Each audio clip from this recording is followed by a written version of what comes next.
8-9 মাসে যে কাজগুলো আমাদের আসলে আমার ফার্স্ট প্রায়োরিটি ছিল 4টা জায়গায়। একটা হচ্ছে emergency and casualty, laboratory, CCU যেখানে হার্টের চিকিৎসা হয়, এবং আইসিইউ। তো ইমার্জেন্সি ক্যাজুয়ালিটি আমি অলরেডি ওয়ান স্টপ সার্ভিস করে দিয়েছি। এখন যেটা হবে, আমরা 3 ধরনের রুগী আমাদের কাছে আসে। একটা হচ্ছে কি খুবই সিরিয়াস রুগীদের, আমরা বলি গোল্ডেন আওয়ারটাকে আমরা কাজ করতে হবে। সেই গোল্ডেন আওয়ারটার সঙ্গে সঙ্গে ওইখানেই ট্রিটমেন্ট হয়ে যাবে, শুরু হবে ট্রিটমেন্টটা, তারপরে যেখানে যত সেখানে চলে যাবে। আরেকটা কি যে কনফার্ম তাকে ভর্তি করতেই হবে। হয়তো কোনো একজন ডাক্তার বাড়িতে লিখে দিচ্ছে প্লিজ অ্যাডমিশন ইন এসবিএমসিএস, সে সরাসরি ওখানে ভর্তি নয়, স্ট্রেট ওয়ার্ডে চলে যাবে। আর কিছু কিছু রুগী আছে যেগুলো আপনার ডাউটফুল, আসলে ভর্তি লাগবে কি লাগবে না, একদিনের জ্বর অথবা কোনো একটা কারণে অল্প একটু কেটে গেছে, তার এখন মেডিকেল সার্টিফিকেট দরকার, তাকে আমরা কিছুক্ষণ রাখবো, রেখে ম্যানেজ করে আমরা পাঠিয়ে দেবো অথবা ভর্তি করবো, যে কোনো একটা। তো এই 3টা মূলনীতিকে সামনে রেখে আমরা অলরেডি ওয়ান স্টপ সার্ভিস চালু করেছি। এখানে আমাদের আপাতত 40টা বেড আমরা দিয়েছি। আমার উদ্দেশ্য আছে এটাকে 100 বেডে উন্নীত করা। তখন হবে কি, যে ইউনিটে অ্যাডমিশন আসবে সে এসে তার রুগী দেখে যেগুলো দরকার লিখে নিয়ে যাবে, বাকিদেরকে ডিসচার্জ করে দেবে।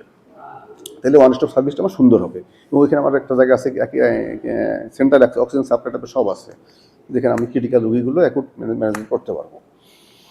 ছোটো একটা ওটিও আছে, ছোটোখাটো কাজও করা যাবে। দেন আসেন আপনি ল্যাবরেটরি। আপনারা দেখছেন যে শেরবাংলা আগে হাতে লেখা চিকিৎসা রিপোর্ট দিত, এখন কিন্তু আমরা পুরোটা অটোমেশন নিয়ে এসেছি। আপনি টিকিট কাটবেন, আপনি বারকোড এবং কিউআর কোড দিয়ে জেনারেট আপনি টাকা দেবেন, সঙ্গে সঙ্গে ওটা হয়ে যাবে। ওটা পরে আপনি যখন স্যাম্পলে যাবেন, আপনাকে ওটা দেখে ওরা স্ক্যান করে স্যাম্পল নেবে, এবং রিপোর্ট দেওয়ার সময় ওটা দেখে আপনি অটোমেটেড রিপোর্ট পেয়ে যাচ্ছেন। তো এখানে এখন আমি যতটুকু আমাদের ডাক্তারদের কাছে ফিডব্যাক পেয়েছি যে আমাদের ল্যাবরেটরির রেজাল্টের মান এখন অনেক ভালো আগের চাইতে। এবং আমরা বলতে পারি, রিসেন্টলি আমি একটা খুব বৈশাখ নাম করা একটা ল্যাবরেটরির রিপোর্ট আর আমার সাথে মেলে নাই।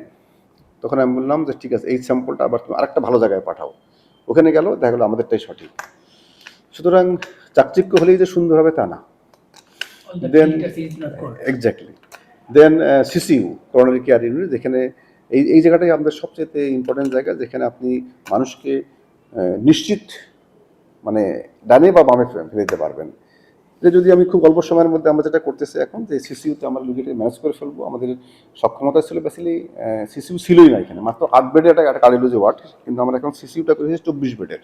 যত জায়গায় বেড ঢুকানো যায় সব ঢুকে দিয়েছি, সেন্টার লাইন টেন সব টেনে দিয়েছি। আমি 24টা মনিটর কিনেছি অলরেডি, 48টা সিরিঞ্জ পাম্প, এবং ওখানে ভেঙেছে সুন্দর করে একটা সিস্টেম করে দিয়েছে। ওখানে 24 জন রুগী করোনারি কেয়ার ইউনিট পাবে। বিশেষ করে যদি এমআই রুগী টুগী আসে, ইনস্ট্যান্টলি চিকিৎসা হবে। তারপরে স্টেবল হওয়ার পরে আমরা যেটা রিং পড়াই, পিসিআই বলি, ওটা করবে।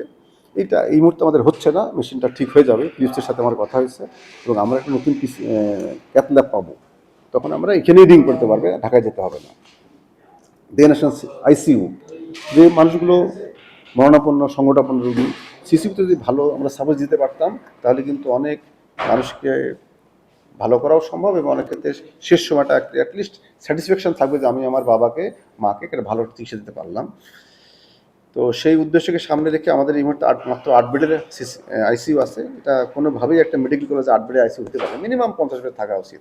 তো যেটা আমাদের ওই বিল্ডিংটা মডার্ন বিল্ডিং, ওটার 6 তলায় আমি আইসিইউ প্ল্যান করেছি। গভর্নমেন্টের ওখানে 30 বেডের আইসিইউ এর বরাদ্দ দেওয়া আছে, ওটাকে আমি 50 বেডে নিয়ে দেবো। কথা হয়েছে, ইনশাল্লাহ সমস্যা হবে না, এবং ওটার জন্য যা যা লাগে আমি কিনে ফেলবো ইনশাল্লাহ। তো এই 4টা জায়গা মোটামুটি শেষের দিকে। এর বাইরে কিছু রিকোয়ারমেন্ট হচ্ছে পরিষ্কার পরিচ্ছন্নতা করা। আমি 15টা মেশিন কিনেছি, মেশিন শুনতে আপনি দেখতে পরিষ্কার হচ্ছে, এবং গেট দিয়ে ঢোকার সময় দেখছি একটা মেশিন দিয়ে স্প্রে করতেছে। এটা হচ্ছে অ্যান্টি ভাইরাস এবং অ্যান্টি ব্যাকটেরিয়া, সব মেরে ফেলবে, যদি আপনার শরীরে থাকে মেরে ফেলবে। দেন এই মেশিন দিয়ে পরিষ্কার করতেছে ওরা। শেরেবাংলার সবচেয়ে বড় প্রবলেম বাথরুম, ওয়াশরুম। 100টা দরজাই লাগাইতে হচ্ছে আমাকে নতুন। বাল্ব লাগাই, চুরি হয়, আবার লাগাই, কি আর করবো। তারপর প্রত্যেকটা জায়গায় এসব যাতে মানুষ পিচ্ছিল তো পড়ে না যায়, ওই জন্য প্রত্যেকটা দেখবেন বাথরুমের মাঝখান দিয়ে আমার ফ্লোর ম্যাট দিয়ে দিয়েছি, যাতে পিচ্ছিল পড়ে না যায়। তো এগুলো ঠিকঠাক করা হচ্ছে। আমি হরিজন সম্প্রদায় দিয়ে প্রতি মাসে 2 বার করে বাথরুমগুলো সব ওয়াশ করাচ্ছি। হাসপাতাল যদি এসে আপনার মনটা ভালো না হয়, দুর্গন্ধ, নোংরা, ভালো লাগবে না। এই যে হাসপাতাল সৌন্দর্য বর্ধন একটা কিন্তু অত্যন্ত গুরুত্বপূর্ণ দেখবেন। এই জন্য যেগুলো ভালো ভালো হাসপাতাল, তার সামনে অনেক ফাঁকা জায়গা থাকে, এবং বলা আছে হসপিটাল ম্যানেজমেন্টের প্ল্যানিংয়ে যে আপনার 4 ভাগের 3 ভাগ জায়গা ফাঁকা রাখতে হবে। কেন ফাঁকা রাখতে হবে? সৌন্দর্য বর্ধন, এবং ভবিষ্যতে যদি কোনো ক্রাইসিস হয়, ডিজাস্টার হয়, যেন আমি ওই জায়গাগুলো ব্যবহার করতে পারি। তো সেই আলোকে যেহেতু শেরেবাংলা খুব সুন্দর, কিন্তু এত ভালো মেডিকেল কলেজ আর কোথাও হবে না, এত সামনে এত জায়গা, সেটাকে আমরা সুন্দর বর্জনের কাজ অলরেডি শুরু করেছি। আপনি দেখবেন এখানে সুন্দর লাইট টাইট দেওয়া হয়েছে, অনেক গাছ লাগানো হয়েছে, 2 পাশে ফোয়ারা হচ্ছে। আর সবচেয়ে বড় যে কাজটা, যেটা আমাদের পূর্বসূরীরা ভুল করে গেছে আমি বলবো, সেটা হচ্ছে মেডিসিন ডিভিশনটাকে এখান থেকে ওই বিল্ডিংয়ে নিয়ে গেছে। ওটা আসলে হাসপাতালের ওয়ার্ডের জন্য তৈরি করা না, যার ফলে হচ্ছে রুগীদের কোনো সিরিয়াল নাই, মানুষ হাঁটা যাচ্ছে না, খুবই নোংরা অবস্থা।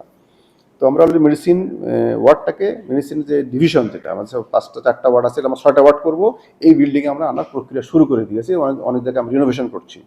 এইটা আসার পরে আমাদের সার্ভিসটা অনেক ভালো হবে, মানুষের ডিসস্যাটিসফ্যাকশন কমে যাবে, এবং লাভ যেটা হবে, আমাদের কেবিনগুলো 100% ইউটিলাইজড হবে, ল্যাবের আমাদের পরীক্ষা বাড়বে, রেডিওলজি পরীক্ষা বাড়বে, এবং পাশে দেখতেছেন আপনাদের 6তলা বিল্ডিং হচ্ছে মডার্ন আধুনিক রেডিওলজিক্যাল বিল্ডিং হবে, সব থাকবে, জাপান থেকে সব ইনস্ট্রুমেন্ট আসবে। এগুলো হলে ইনশাল্লাহ সামনের দিনগুলোতে আমি মনে করি বরিশালবাসীকে ঢাকায় যাওয়ার মাত্রা কমে যাবে। সব সমস্যা সমাধান করতে না পারলেও অনেকখানি পারবো।